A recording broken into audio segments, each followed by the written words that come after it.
السلام علیکم، کیسے ہیں آپ لوگ؟ امید ہے سب بخیر ہوں گے۔ بندہ ناچیز سلمان آفاقی حاضر ہے ایک بار پھر نئے چیپٹر کے ساتھ، جس میں ہم بات کرنے والے ہیں اللہ رب العزت کے ساتھ تعلق کے بارے میں، کہ اللہ رب العزت کے ساتھ تعلق کیا ہے اور اس کی اہمیت کیا ہے اور وہ کیوں ضروری ہے۔ تو چلیے اللہ رب العزت کے بابرکت نام سے شروع کرتے ہیں۔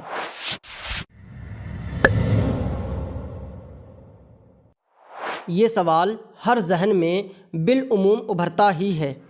کہ تعلق باللہ کیا ہے، یعنی اللہ رب العزت کے ساتھ تعلق کیا چیز ہے، اس کی اہمیت کیا ہے، اور سب سے بڑھ کر ایک مسلمان کی زندگی میں اس کا کیا مقام ہے۔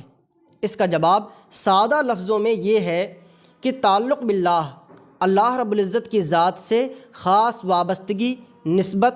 بندگی کی سچائی اور اس محبت کے والہانہ پن کا نام ہے جو بندہ ہونے کے ناطے ہر مسلمان کے دل میں اپنے خالق اور معبود حقیقی کے لیے ہونا چاہیے۔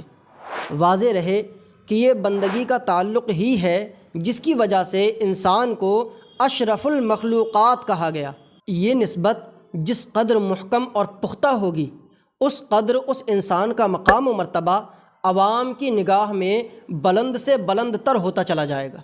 دوسرے لفظوں میں انسان کا افضل و برتر ہونا اس کے نسبت بندگی کے پختہ اور استحکام پر منحصر ہے۔ آج کے اس مادہ پرستانہ دور کے شور و شر میں، یعنی یہ زمانہ جسے ہم میٹیریلسٹک زمانہ کہتے ہیں، جس میں لوگ اپنے آپ کو افضل دکھانے کے لیے، اپنے آپ کو بڑا دکھانے کے لیے، اپنے آپ کو دوسروں سے بہتر اور برتر ثابت کرنے کے لیے دوسری چیزوں کا استعمال کرتے ہیں، یعنی اپنے اخلاق اور کردار کا نہیں بلکہ دوسری چیزوں کا استعمال کرتے ہیں۔ اس زمانے میں تعلق بندگی بجائے مضبوط ہونے کے اور زیادہ کمزور ہو گیا ہے۔ تعلق بندگی کی اہمیت کو اجاگر کرنے کے لیے ہم اس کے 3 پہلوؤں کا اختصار کے ساتھ جائزہ لیں گے۔ پہلا، تعلق بندگی کی ضرورت۔ دوسرا، تعلق بندگی کے کمزور پڑنے کے اسباب۔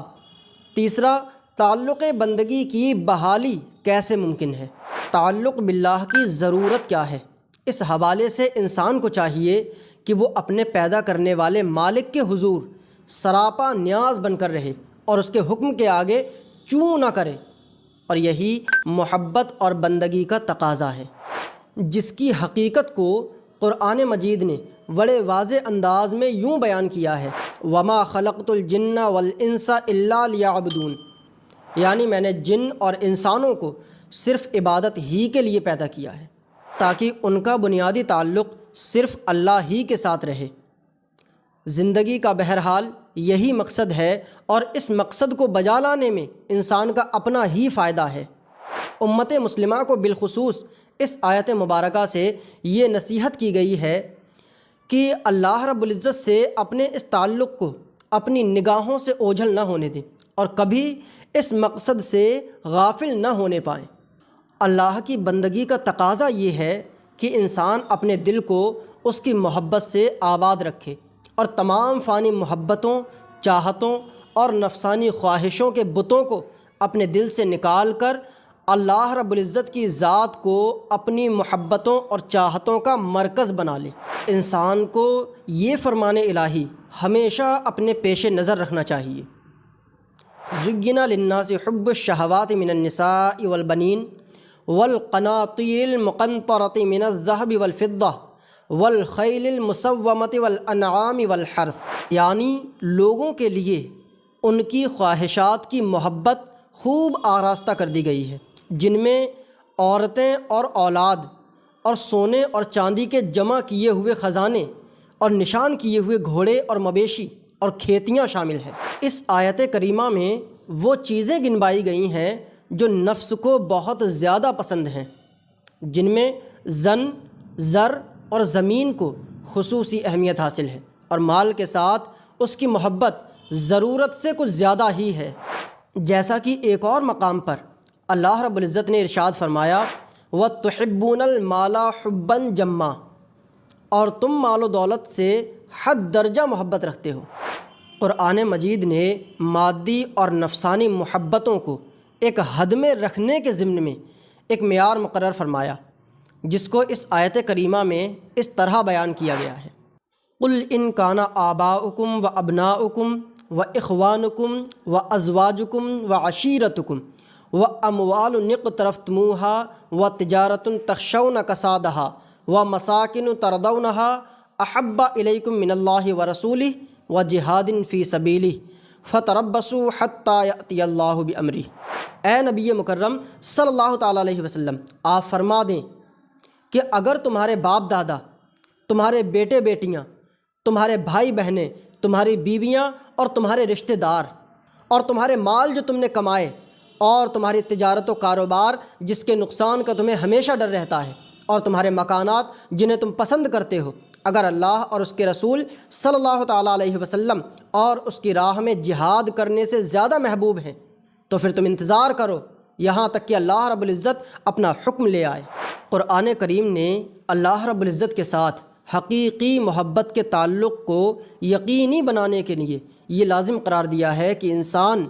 اللہ رب العزت کی علاوہ جو محبتیں ہیں ان کو دبانے کے لیے شعوری طور پر یعنی کانسیسنیس کے ساتھ کوشش کرتا رہے۔ اگر وہ اللہ رب العزت کے ساتھ